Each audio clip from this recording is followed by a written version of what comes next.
toi seul l'honneur et la gloire, éternel Dieu des armées, pour le grand amour que tu as manifesté envers chacun de nous, en livrant ton sang à notre place. Et par ce sang, nous avons obtenu une ouverture grandiose, un accès libre à ta présence et à ton royaume. Nous invitons ce matin sur nous et autour de nous les effets de ton royaume. Que les effets de ton royaume paralysent et anéantissent tous les effets des lois en vigueur sur cette terre. Parce que nous disons ceci, que ton règne vienne, que ton règne vienne, que ton règne vienne et que ta volonté soit faite ce matin. Au nom puissant de Jésus, j'ai prié. Amen. Nous vous saluons dans le beau et précieux nom de Jésus-Christ. Ce matin, nous voulons avancer dans la même idée que le jeudi passé, dans la méditation de la parole de Dieu, surtout du chapitre 22, verset 36 au verset 38. Le jeudi passé, nous avions lu ce texte-là avec chacun de vous et nous allons le relire ce matin. Les disciples disent au maître, « Quel est le plus grand commandement de la loi ?»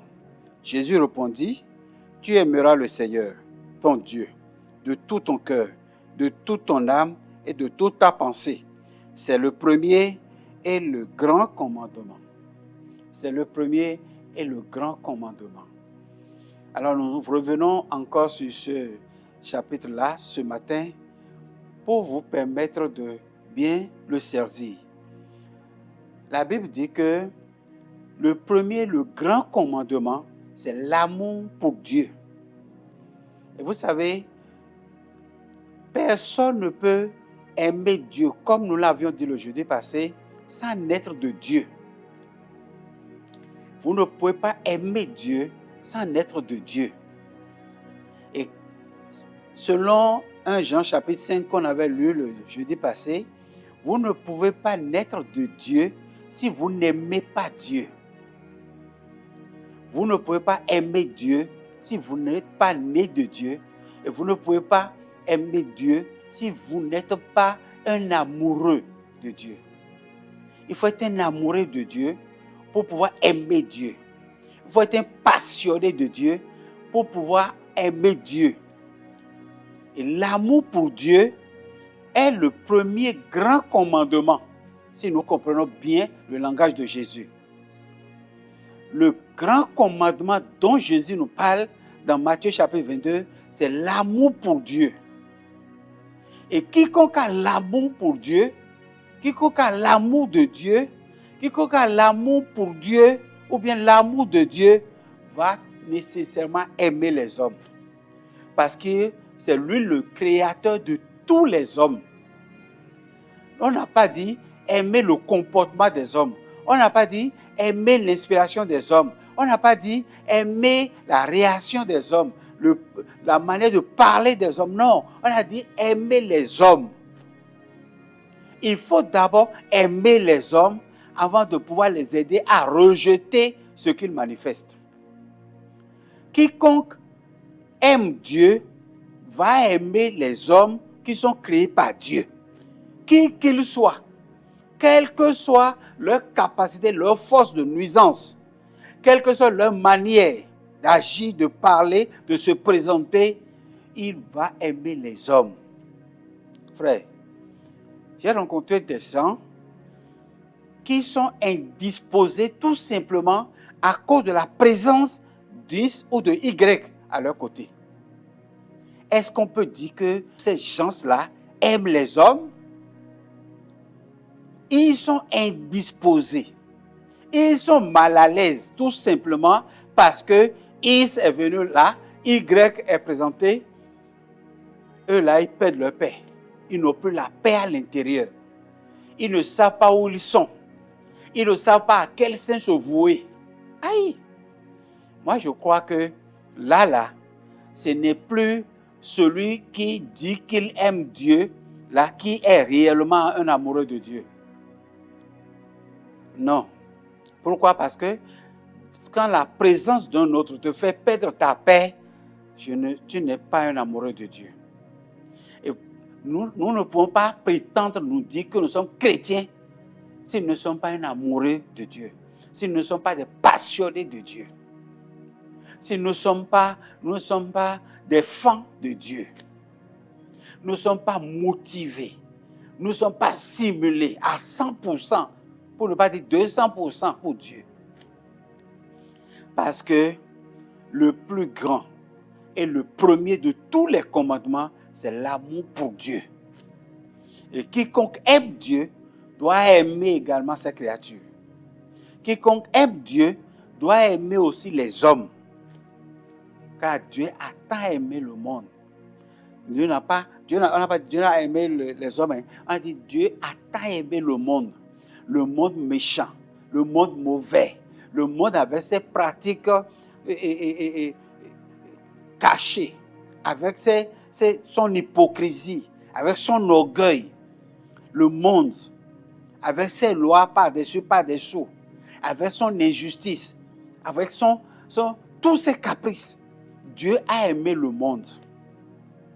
Mais nous autres, on nous dit, aimez seulement l'homme. Aimez l'homme. N'aimez pas ce qui est dans l'homme, mais aimez l'homme.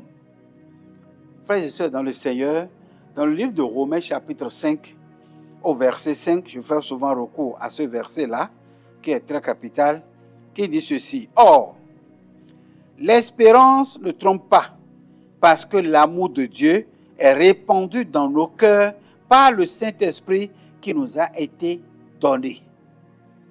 L'amour de Dieu est répandu dans nos cœurs par le Saint-Esprit qui nous a été donné. Celui qui est né de Dieu, celui qui est né de l'Esprit, celui qui est un amoureux de Dieu, celui qui est un fan de Dieu, ne peut qu'être né de l'Esprit de Dieu. Paul disait aux Romains, il dit que l'amour a été répandu dans nos cœurs.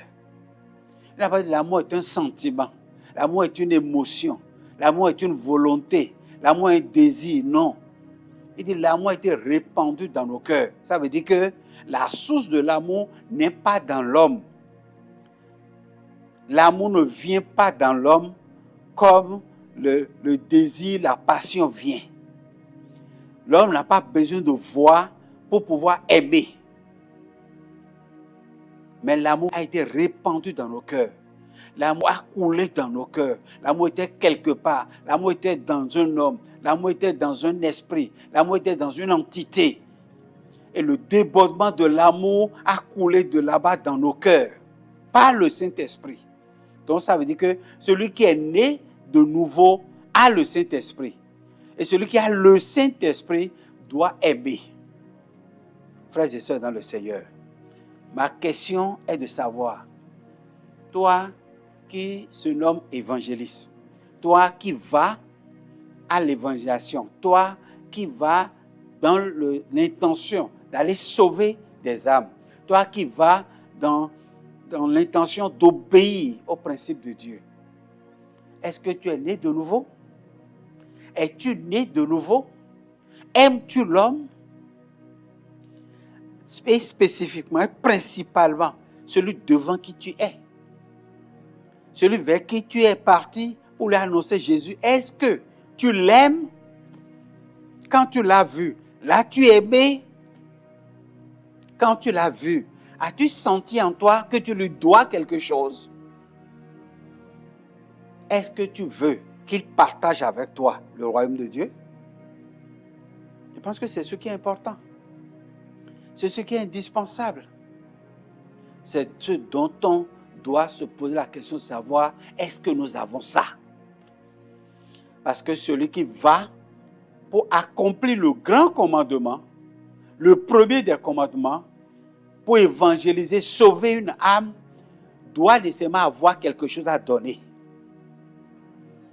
Il ne va pas partager la parole, non. Parce que Dieu ne nous demande pas d'aller développer nos doctrines. Dieu ne veut pas que nous maîtrisons une doctrine quelconque. Dieu veut nous utiliser seulement. Il dit, partout où vous irez, vous ouvrez la bouche, je mettrai ma parole dans votre bouche. C'est ça.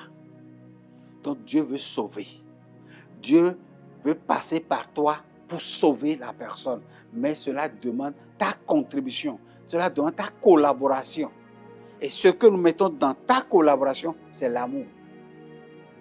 Quelles que soient les manigances, quelles que soient les tracasseries, quel que soit ce que la personne va présenter, à cause de l'amour que tu as pour lui, tu ne seras pas affecté. Tu ne seras pas touché pour ça. Frère, je crois que nous avons un problème à régler sur nous avant de se lever pour aller obéir à ses commandements. Frères et sœurs, que la grâce et la faveur du Seigneur accompagnent chacun de nous dans tous nos désirs, dans toutes nos volontés pour pouvoir faire la volonté de Dieu. Parce que obéir à Dieu est très capital pour un amoureux de Dieu. Tu ne peux pas dire que tu aimes Dieu, tu ne peux pas dire que tu es un amoureux de Dieu et tu n'obéis pas à ses commandements. Et tu ne fléchis pas devant lui. Frères et sœurs dans le Seigneur, voilà l'intention que j'ai à partager avec toi aujourd'hui.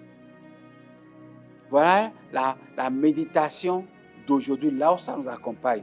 Et j'ai l'intention que cela ne s'arrête pas là. Que le jeudi prochain, je vais revenir encore pour vous parler de l'obéissance à la voix de Dieu. Combien de personnes sont interpellées? Combien de fois tu as été interpellé par rapport à ton inaction? À ton inaction. Toi qui es recommandé par Dieu une fois, 2 fois, 3 fois, 4 fois, 5 fois, tu vas attrister l'esprit. Tu vas attrister l'esprit. Parce que l'Esprit de Dieu, en nous, quand il parle 1 fois, 2 fois, 3 fois, 4 fois, 5 fois, frère, l'esprit finit par s'attrister. Et quand l'esprit s'attriste, l'esprit n'est plus en mouvement en toi. Et vous savez, Jésus a dit que l'esprit c'est du vent. Ça peut souffler vers la droite comme vers la gauche. C'est-à-dire que l'esprit vient à toi pour te conduire, pour t'introduire, pour t'insérer dans le mouvement et tu as résisté. Frère, le mouvement va continuer par souffler. Le vent va continuer par souffler vers la droite comme vers la gauche. Mais tu ne seras plus dans le mouvement. Que l'Éternel nous fasse grâce. Que l'Éternel nous fasse grâce. Que l'Éternel nous fasse grâce. Seigneur, je prie pour ton fils. Je prie pour ta fille. Les temps d'ignorance sont passés. Et maintenant, toute chose est devenue nouvelle. Il a entendu ta voix. Il se met à ta disposition. Tu n'es pas un Dieu qui reste fâché contre un homme tout le temps. Mais tu es un Dieu de miséricorde. Que ta miséricorde se manifeste dans sa vie et qu'il soit racheté par toi au nom puissant de Jésus. Ramène le Seigneur, Papa, à toi et ouvre la porte de son cœur et parle-lui, Seigneur. Je bénis ton nom, j'élève ton nom, je magnifie ton nom. Merci pour l'avoir fait. C'est au nom de Jésus, j'ai prié. Amen.